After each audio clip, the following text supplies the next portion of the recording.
Well, good morning, ladies and gentlemen, and welcome to Grumman Pilots YouTube channel, directly supporting the Grumman Pilots Association.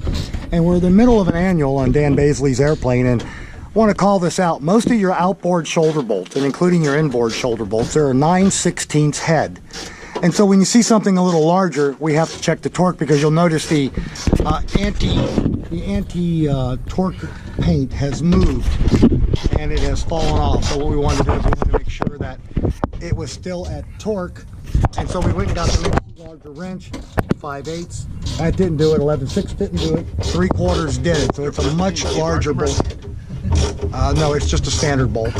Yeah, and that's what it is. It's a standard bolt. It's not the close tolerance shoulder bolts. I don't know what they did on the inside. Are these the ones with the AD on them?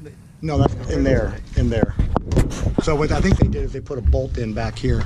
So anyway, I just wanted to call you. If you see something larger, there is an oversize that is 9/16 head. And then there's the next size larger bolt, which is called out in the maintenance manual. But I've never seen anything this large. So we just want to call it to your attention. Put it in your bag of tricks. Now here we are looking at a standard size bolt. That's the 9/16 head, and as you can see, it's got anti-torque paint, but it was cracked. We just checked it with a torque wrench, and it's at 82 inch-pounds, so it's good to go. Thanks for watching, and have a good day flying your Grumman. Oh, might as well get a picture of my shop monkeys.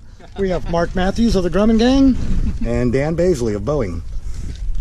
So folks, take good care of your airplane. Keep them in good shape. Thanks for watching.